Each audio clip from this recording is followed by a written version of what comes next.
So, when you hear the name Disney, what's the very first thing that comes to mind? You're probably picturing those towering Cinderella castles, universally beloved animated characters, or just this untouchable global entertainment monopoly, right? It's a brand that's practically woven into the DNA of modern childhood. But what if I told you that the world's biggest entertainment giant was once on the absolute brink of total collapse? No way, right? It sounds totally unbelievable.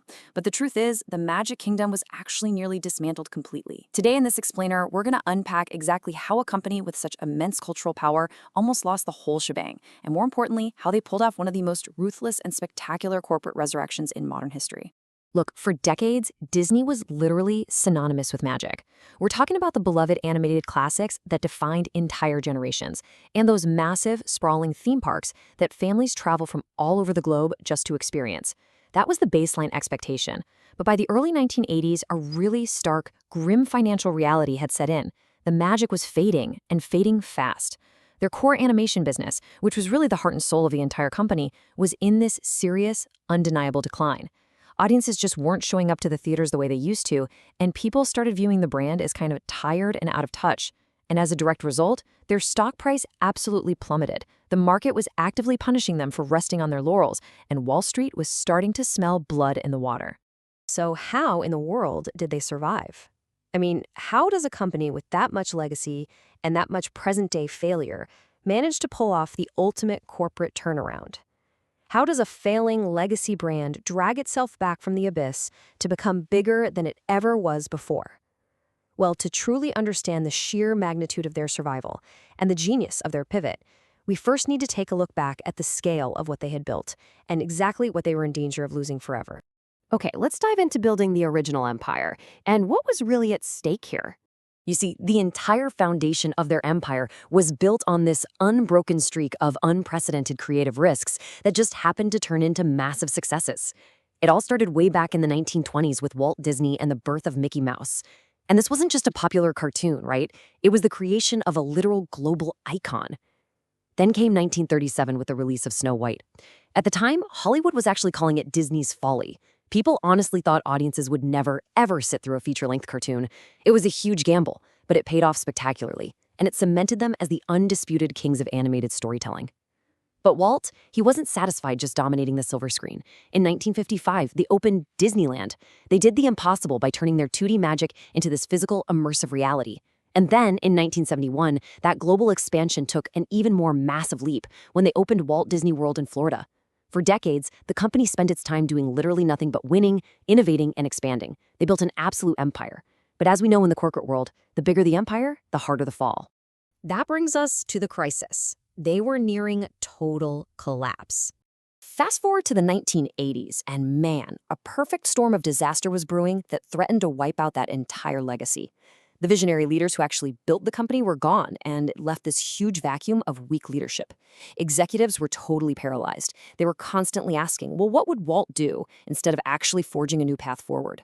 And that lack of direction, it caused their creative engine, animation, to just sputter out. They were releasing back-to-back box office flops, which immediately triggered deep, structural financial struggles across the board. The whole ecosystem was breaking down. I mean, think about it. If the movies failed, the merchandise didn't sell, and then the park attendance dropped. The money simply wasn't flowing in anymore. And in the high-stakes world of business, when a legacy company starts bleeding cash, the sharks start circling. That vulnerability attracted the final and definitely the most terrifying threat for any corporation: hostile takeovers. Those circling sharks brought the single most severe existential threat the company had ever faced. By 1984, the stock price had fallen so low that corporate raiders were aggressively moving in. And here's the thing about these raiders. They didn't see a magical kingdom. They didn't care at all about childhood nostalgia. They just saw deeply undervalued real estate and a very vulnerable brand. The plan was not to swoop in and save Disney. No, the plan was to violently chop the company into pieces. They wanted to seize control, take the film library, the physical theme parks, the vast tracts of land down in Florida, and just separately sell them off for a quick, ruthless profit. The legacy of Walt Disney was literally days away from being completely sold for parts. Which leads us to the Great Comeback and their incredible strategy of reinvention. The architecture of this stunning turnaround really relied on two distinct, incredibly aggressive eras of new leadership. First up, you have Michael Eisner in the mid-1980s. He steps right into the chaos and immediately stabilizes the sinking ship. Eisner shook up the corporate culture, he raised the park prices, and most importantly, he spearheaded these massive innovations that completely revitalized their core animation business. This kicked off what we now call the famous Disney Renaissance, proving to Wall Street that they could still absolutely crank out massive hits like The Little Mermaid and The Lion King. But to truly secure their long-term future, Bob Iger took over in the 2000s, and he just shifted the company into hyperdrive. Iger looked at this rapidly changing media landscape and unleashed a strategy of unprecedented acquisitions. He knew that relying solely on organic, in-house creation was just going to be way too slow. So he goes on this epic buying spree. Pixar, Marvel, Lucasfilm. This wasn't just about making new cartoons anymore. This was about systematically buying up the absolute most valuable stories and characters in the world. It was basically a ruthless, step-by-step playbook designed to completely conquer the modern box office. Step 1.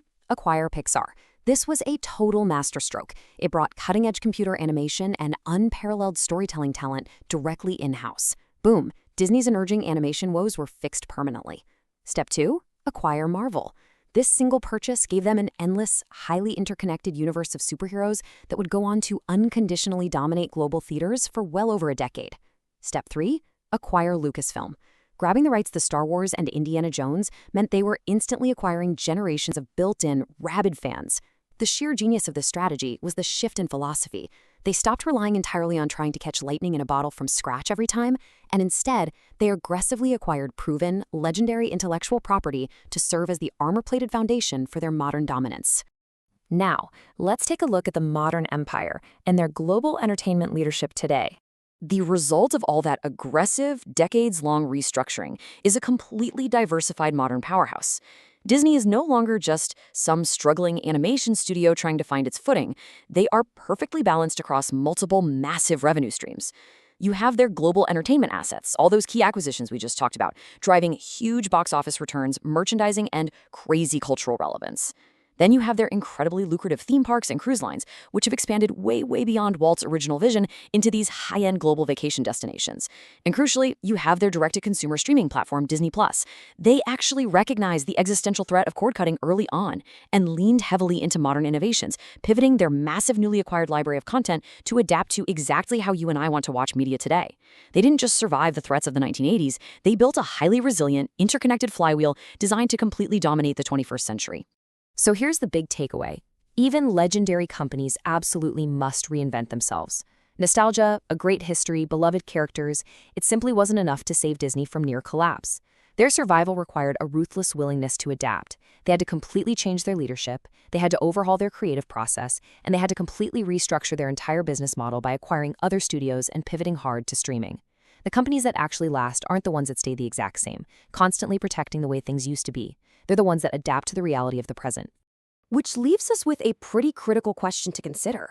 Are you willing to change to survive? Disney's story proves that complacency is a literal death sentence, no matter how big your legacy is or how much success you've had in the past.